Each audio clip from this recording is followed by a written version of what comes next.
Chatechesis right there. Good morning. Welcome to Radio Maria Ireland. A wave to everybody joining visually as well on Facebook and YouTube too. Thank you for being with us on all our social media and connecting in with us here. Father Eamonn McCarthy is my name. If you're new to Radio Maria Ireland, it's nice to have your company here. Please feel very much part of our radio family, and do please feel very much part of the conversation here and the growth together in faith formation that is simply part of this chatty moment here. And a little bit of catechesis, of course, thrown in as well for good measure. And as always, you know the drill. I'm sure you know the deal at this stage. Drop a comment here, a like, share, follow, subscribe on all our social media.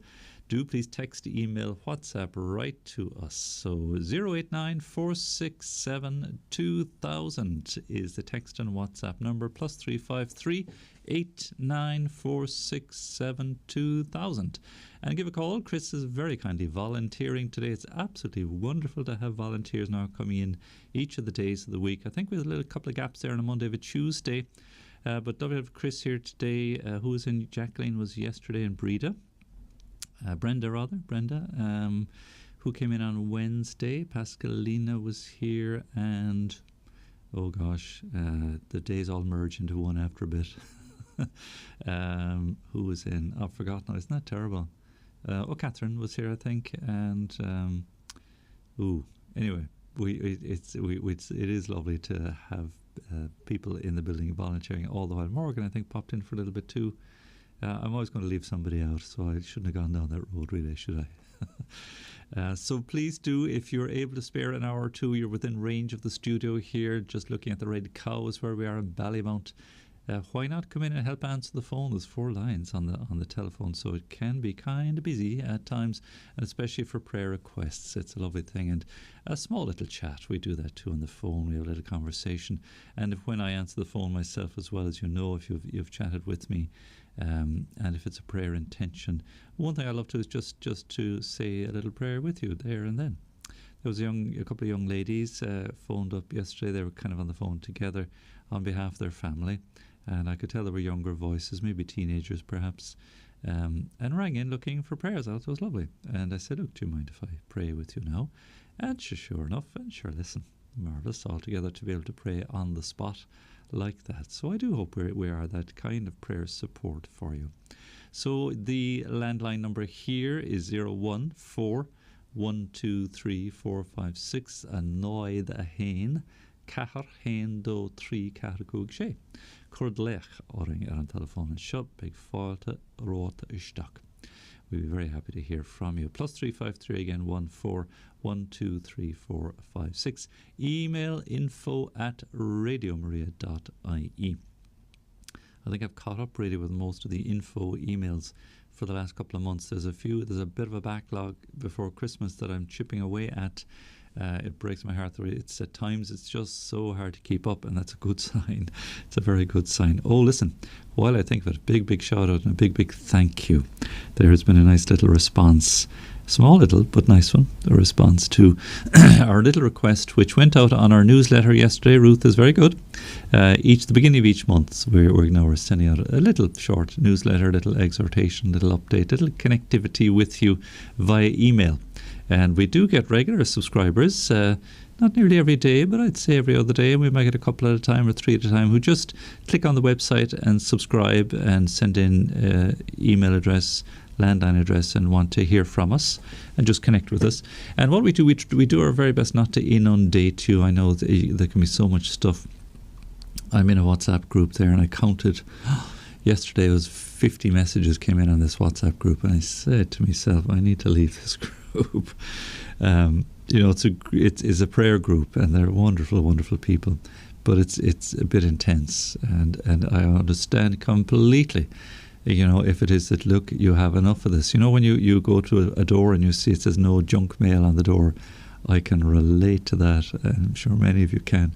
Stuff and nonsense coming in the door, then with glossy brochures and everything.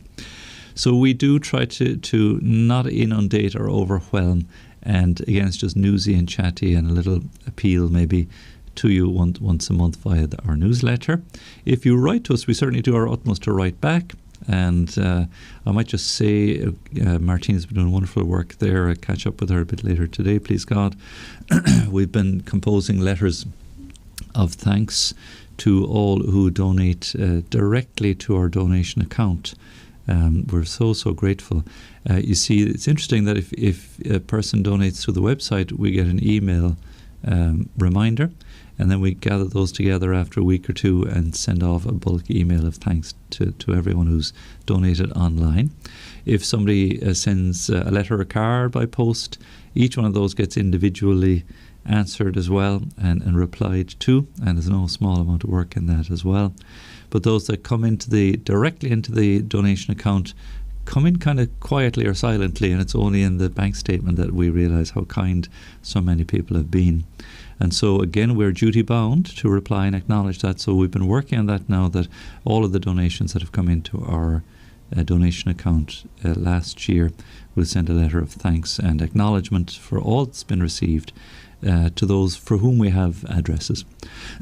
So you can imagine that's no small task, writing to everybody, but it's an enjoyable task and a very worthwhile one, on top of all the phone calls and everything. So we really do enjoy that. It's a real ministry of connecting with you in person in so many ways. We do enjoy it. It's a bit overwhelming at times, but we're so grateful. If it is that you haven't sent us in your address and you've kindly, some prefer to remain anonymous, and that's again perfectly understandable, but just to say thank you really to those who haven't given us their contact details or their names and yet have kindly supported us here. Again, we remember you all our dear benefactors and friends, every day in prayer. We're so grateful. And the Lord who sees what is done in secret will reward what is done in secret. So just to thank you for that. And thank you for, there was 3 standing orders set up yesterday, and we just put a little appeal in our newsletter, and John Carlin was with me yesterday, of course, for Chatechesis with our sermon on the amount. He hadn't been for a couple of months, so we were overdue. And I think in response to that little appeal as well, we're very grateful. And as you know, my earnest desire is that all of you have a share. Everybody has a share in the radio through your kind cooperation, your prayers, your promotion, and your financial support. And my sort of pet idea is that nobody would feel in any way burdened, that you just wouldn't feel the weight of a contribution. Something small, but by a large number of people, and then it belongs to so many then. Some indeed are very generous too. And that indeed is most welcome and most gratefully received, I can tell you. But the beauty of it is that each and every one of you as dear listeners and dear friends and dear benefactors can lay claim to a little piece of this. The radio station belongs to you all, and we're at your service, one and all alike. So just a big thank you. It's nice to see that response. And I just love the way it's very organic. It's a slow, gentle, progressive journey. And we mentioned some of the statistics yesterday. It's fantastic to see just the gradual growth. The line is, it's a bit of a bumpy one when you look at it. It kind of goes up and down, but it's a gradual incline all the while over the months. I've been here now, well, it'll be 5 years in July, and it's been quite a journey, I can tell you. Bit of a roller coaster at times. But to see the gradual growth and to see the grace and to see the lovely feedback that's coming in, it's very uplifting and very encouraging. And I do hope indeed that we continue to grow and continue to be this great service to others in honour of the Lord. So I suppose, like King David, the first reading Ecclesiasticus, I think, this morning, illustrious life that he lived, not without his failures, not without his sins, but in repentance and in honour of the Lord and in respect for the Lord's anointed. I get a great lesson from King David myself, because in the way that he could have laid a hand on King Saul. Saul was looking to kill him, to murder him. There was one scene there in the story where Saul kind of lifted his spear and thought to pin David to the wall with his spear. He just took a fit of pique and lashed his spear at David. And David ducked and missed him. and he escaped. He thought, like, what the hell? Like, he was there kind of minding his own business in the company of the king, and as part of the king's retinue or entourage or whatever you'd be doing as representing the king, and just jealousy. Amazing. So it's when it comes from somebody who's close to us and somebody we trust that it is like a spear thrown at the wall, isn't it? And how are we to respond? But David's response was extraordinary. It's a fabulous lesson. He didn't respond in kind. He didn't grab the spear out of the wall and throw it back at him. He fled. And he fled for some time and was perplexed and was communicating with Jonathan, Saul's son, all the while. To say, like, what is going on? Like, what have I done? And, it was just an evil spirit really got hold of Saul, of jealousy, of kind of hatred, of didn't want David to take his place. And in David's humility and in his restraint would be the word. He could have slain Saul a couple of times, according to the stories. One when he came into the cave, and David and his followers were there in the back end of the cave, and Saul, because of the absence of light, of course, couldn't see them. But they were saying, let's get him now. So what David did was he cut a piece of Saul's cloak and went out and showed him afterwards, look, the Lord delivered me into your hands. I could have, but I didn't, because you are the Lord's anointed. There was the other time when Saul was asleep in his camp and all his stalwarts were gathered round him, and David and one of his men crept into the camp, and he stole the pitcher of water that was next to David's head, and his I think his spear as well was in the ground next to him, and made off with it, and then called from a distance, woke them all up and said, look, send your servant here, and here's your spear back, here's your pitcher of water. I could have slain you, and I didn't. So the lesson in there for me is, I think, a very good one. It's one of certainly not to retaliate in kind when it is that even those who are close to us attack us for seemingly no reason, that we don't clench the fist and throw it back at the offender, but wait and see. Let the fit of pique, let the anger subside, and let's see what is the situation here. What on earth drove you to this? How did things get to this point? And to somehow work the way back towards reconciliation. The other important lesson too, and I've spoken to others, mentioned this I'm sure before, that King Saul was wrong for sure, trying to murder David, but being the Lord's anointed, David didn't attack, didn't counterattack. And that's an important thing, that it is easy to be on the fence and to attack the church. Say the priest is wrong, the bishop is wrong, the pope is wrong. And I get these messages from time to time. Maybe you get them too. I got one last night there of just a video. Shocking criticism of Pope Francis. I mean, really just completely unnecessary, and read into a situation with as I could read it, with a certain amount of deep prejudice already against the Pope. And I'm thinking to myself, look, that is a bad idea. Okay, the Pope may be wrong. Who am I to judge, is his own words. Sure, a Pope is human. He's not going to be spot on all the time. Things are going to go awry on him, and, he let the ball drop and so on.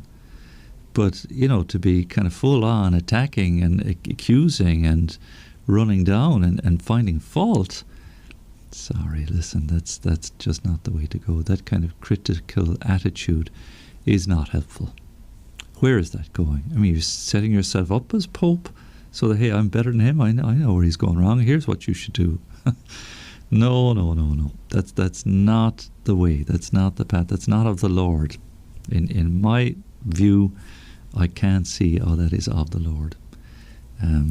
It's not that those who are anointed, say priests and bishops and deacons and popes even, are not without fault and not beyond criticism. I'm quite happy to receive criticism, but criticism should always, always, always be done in charity, in great charity and deference, in order to bring about the conversion of the person being criticized. I mean, what you want is for them to change, obviously. I mean, that would make sense if it is that they are wrong, in your view, or my view.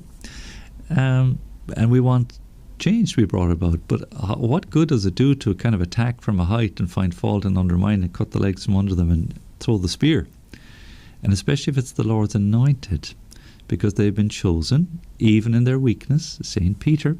Remember, St. Paul wasn't slow to call St. Peter to task. There was that issue of the Council of Jerusalem. And Peter's scandalous behaviour, I suppose. He was siding with the Jews and rather than the Gentiles, and imposing upon the Gentiles the law, the Jewish law, circumcision. And at the same time, kind of commingling with the Gentiles. It was kind of an odd situation. He was kind of running with the hare and chasing with the hounds kind of thing.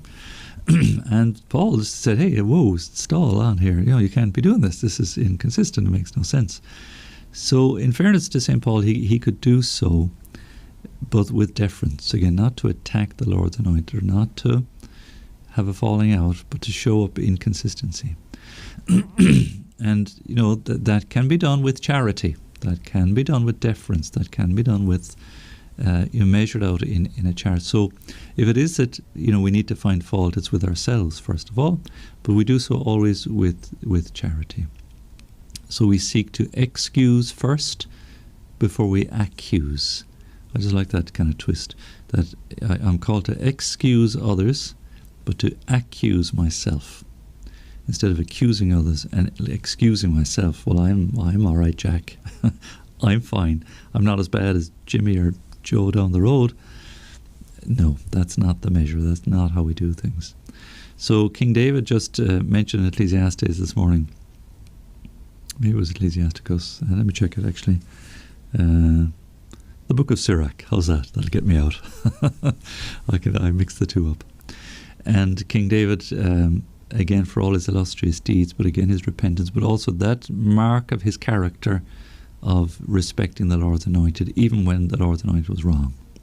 So there's a good lesson there, a good tip for us, and certainly when there are conflicts in the workplace or in the home, again, the measure of patience that's sometimes necessary, but the real hurt that accompanies it, that can be hard to take, really hard to take. And certainly in married life and love too. How many situations, Lord bless us, where there's been betrayal or infidelity. How hard is that to forgive? Very, very painful indeed. And yet to the beautiful story, who was the lady, was it Sarah was her name, last week. Have a look back on our podcasts with Patricia Keane. Gosh, such a deeply moving story.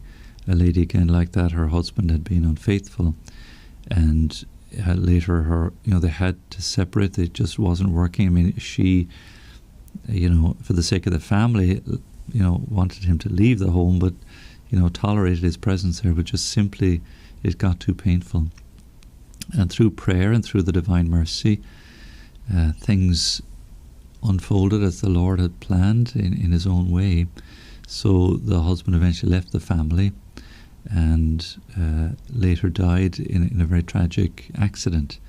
But at the funeral, the girlfriend and the wife, Sarah herself, she said how she got the courage through grace and through prayer and through a long journey. I'm making a very long story very short. She was able to shake hands and offer sympathies to her husband's girlfriend. Can you imagine? And she found great deliverance from that. She found peace in it, that the sin, if you like, was her husband's sin, not hers. And to be able to forgive, certainly it meant them dividing, and how her children indeed acknowledged how she didn't turn and hate her husband. It must have been so painful. But that she managed, through the grace of God and through mercy, to somehow keep at least a spirit of peace and of reconciliation alive in that situation. That's heroic, it really is, and that's divine grace, humanly speaking. How would you manage that? How would you do it? And the Lord teaches us that, the way of the cross teaches us that, doesn't it? That forgive them, they know not what they do. How is that possible? But that's with God only that these things are possible. So it's a lovely lesson to learn, and it's something to pray for and aspire towards, by all means.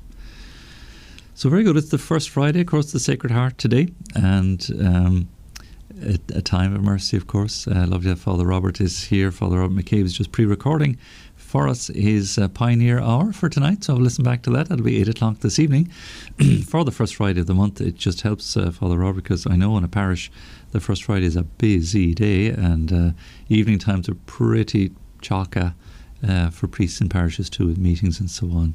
So it's just very handy that he can come and pre-record the show. But don't let that stop you from texting in and emailing in and getting involved with the show as well. Very important to do that. Just notice that in the Irish Catholic there, the nice picture that we took in Bearings when we were in Cork a couple of weeks ago, where the Missionaries of Charity came out to visit us there. That was a lovely touch. I was delighted to see Sister Frances and the other sisters as well. They just come out to say hello to us. I thought it was fantastic. And just a lovely picture taken in the dark, actually, kind of strange, but outside the church. And I see it there in the Irish Catholic for this week. So have a look, see us there. It's on our Facebook page, of course, as well. And it made it on to the World Family have a Facebook page too, Radio Maria in the World. And they feature photographs and items from all the different radio stations just put together around the world. So it made it onto that too, which is nice. Now do please join us tomorrow. Let me clear the throat here. Excuse me. Do please join us tomorrow for our All Ireland Eucharistic Conference. This will be Saturday afternoon from 2 o'clock through to 5. So lovely speakers lined up. Father Marius, of course, in his gallant apostleship and getting the message out, sponsored by the Totus Tuus magazine. Hold it up for there. The latest edition of Totus Tuus is available. If you want to get a copy, let us know. We'll pass on your details on to Father Marius. Some great articles in this month's magazine, free of charge, of course. Subscribe or donate as you wish. It's up to you. But again, Father Marius and his team, with Fiona, of course, Fiona Kiley, organising tomorrow, which will broadcast on air the All-Ireland Eucharistic Conference. And speakers will include Antoinette Moynihan, that's Sarah's mum, and Antoinette, for a long time now, working on the ministry of the children's adoration, adoration of the Blessed Sacrament with boys and girls, and doing wonderful, wonderful work. She will speak to us, and she said we could tell more stories, I'm sure, and experiences. Our good friend Father John Mokler as well, who's a priest of the Diocese of Limerick and has his own marvellous ministry that he does online. Very much something to look forward to. Always very popular, these various conferences. And indeed, if you are not able to tune in or connect in tomorrow, they will be available as podcasts on our website. And of course, they will be repeated as well at intervals to fill up our own little schedule as well, the evening times especially. So you won't miss out. They'll be there for you if it is that you're busy tomorrow afternoon and cannot connect in. Also a reminder of the Divine Mercy Conference, which is coming up the 25th, 6th and 7th of February later this month too. Deacon Don, of course, who's a little bit under the weather at the moment. Poor man has a bit of a chest infection, so sounding a bit croaky and everything there. Yesterday I was on the phone with him, and I do hope he'll be okay. The worry is, of course, as you know, he had quite a dose of COVID a couple of years ago, same time as myself. I didn't get as bad as Deacon Don. He was in hospital that time, if you remember, and there was a good 6-month recovery from that. He took a bit of a hit there, so we keep Deacon Don in our prayers and hope that he'll be safe and well and healthy to lead the Divine Mercy Conference. It'll be online, of course, on the Divine Mercy website, divinemercyconference.org, I think it is. I looked that one up there, and it'll be on the visually there on the 3 days, the evening of the Friday, all day Saturday and Sunday too.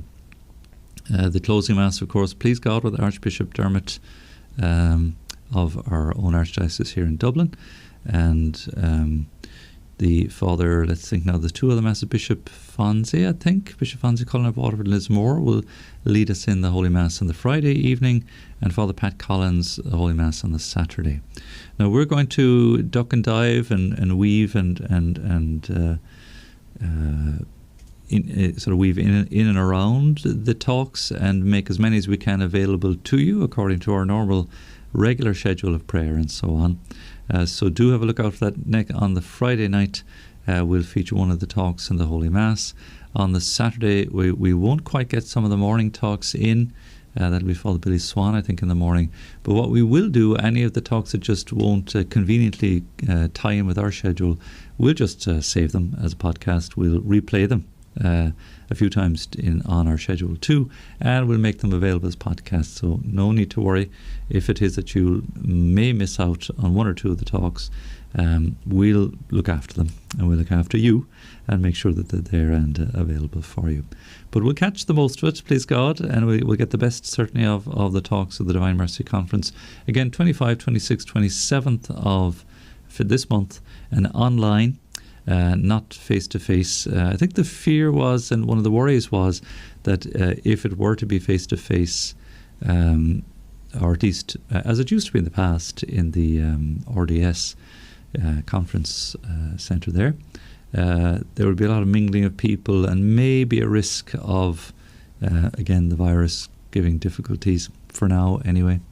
And maybe a number of people fearful as a result and not attending, wanting to go obviously, but not attending, and just making it, very unviable, let's say. So the decision was made to have it online again this year. A bit like I say in my own diocese, is probably the same in other dioceses around Ireland. There'll be no pilgrimage to Lourdes either this year. It seems that the whole thing is still up in the air.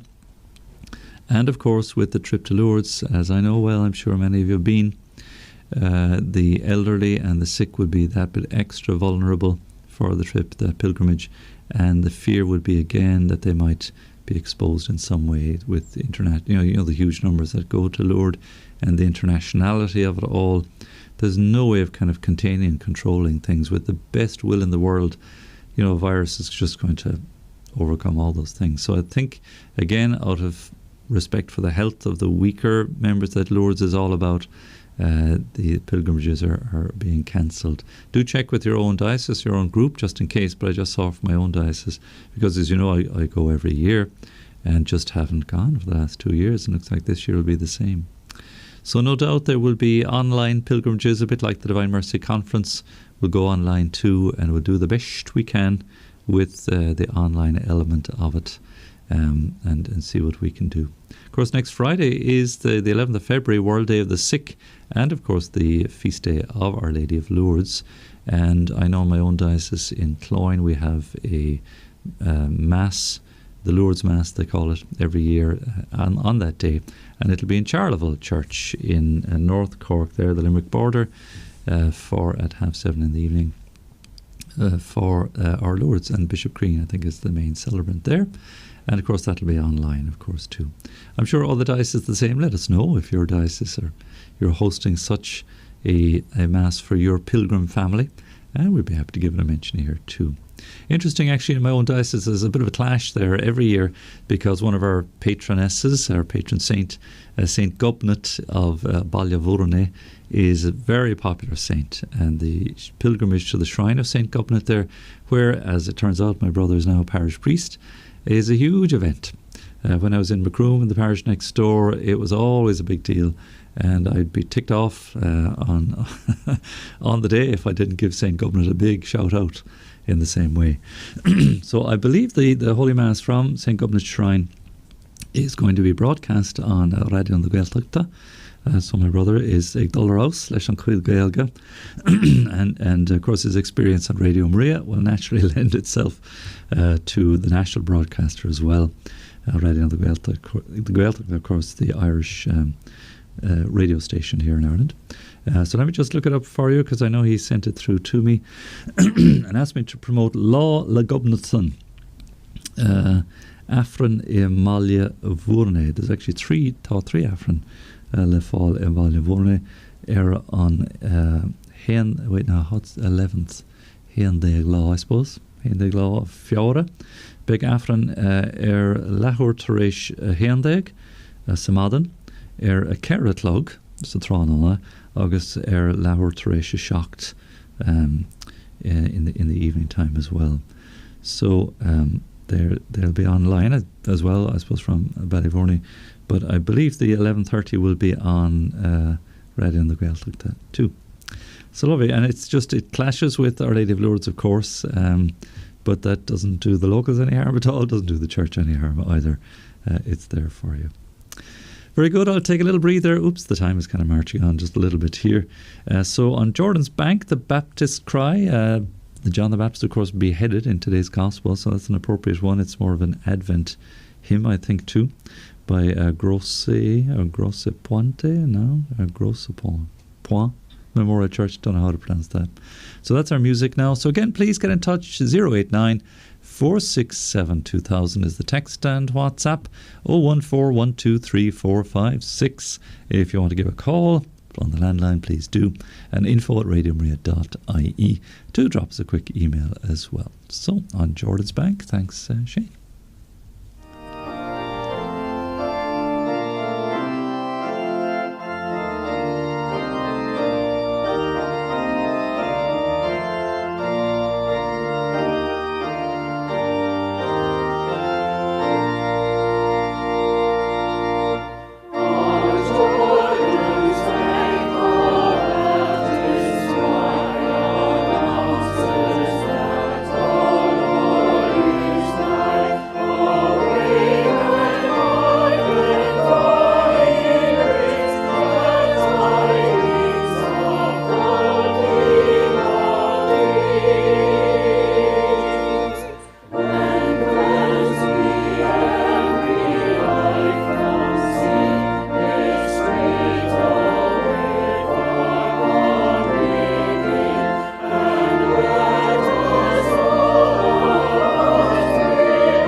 Now welcome back to our Chatechesis this morning, and shout out to everybody watching there on our Facebook page. Vincent and Joanne loves listening in as well. George is there too, and let me see, Gurpreet Gur, if I'm pronouncing your name well there. Top fan on our Facebook page as well. Thank you for that, Gurpreet. Lovely to have you with us too. From India, maybe I could be wrong, or Indonesia. We have some lovely listeners out on that side of the world. Of course, it would be evening time over that end of the planet, so lovely to have you with us too. Great, so thanks for joining in, thanks for being part of the radio here, and thanks for sharing with us as well. Now maybe just to dip in a little bit, if I may, to our liturgical calendar here, which is a very useful book. Again, I give a little shout out here. If you're not from Ireland, I suppose it would still, well, no, it probably might work as well, because all the Irish saints, and there's a lot of Irish touches, I suppose, in this, but it's a very useful thing to have a liturgical calendar. And our own calendar, the one, the sort of calendar of the year that we send over, is intended to be a quasi-liturgical calendar for you too, but it includes lots of little helpful notes and insights and elements of the liturgy that help us understand the ebb and flow and the understanding of what is, how we celebrate, how we worship. Because in the Catechism of the Catholic Church, it's broken into 4 parts. The first is the Creed. The second, so in other words, what we believe. The second part is how we worship, so the liturgy really, and how we celebrate the sacrament. So what it is we believe is the first part. How we put it into practice, or worship, let's say, is the second part. The third part is how we live it, so morality, 10 Commandments and all of that. And the fourth part is prayer. So there's a nice structure to it. So the Creed sets out, here's the core doctrines of the faith. Sacramental life and practice is here's how we worship God. Second part. Third part then, how it is we live it. So what we do, morality, really, what is good. And then the fourth part, prayer. So very, very useful layout here. So this little document, the Liturgical Calendar for Ireland, is concerns all that is to do with liturgy, again, how we worship.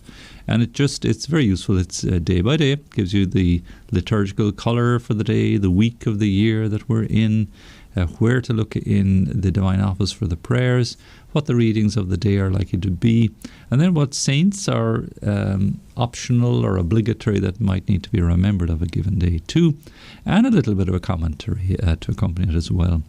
And then they slot in little extracts from the GIRM. And this is helpful too. This is really from the front end of the Missal. You know the big book the priest uses on the altar at Mass? That's called the Missal. And the book at the ambo from which we read is called the Lectionary. There's two books at Holy Mass. And the Lectionary is the 3 volumes of the Lectionary for the different seasons of the year and occasions as well. The Missal is just one entire volume because it contains all the prayers for all the seasons and everything that accompanies the correct celebration of the liturgy, particularly the Mass.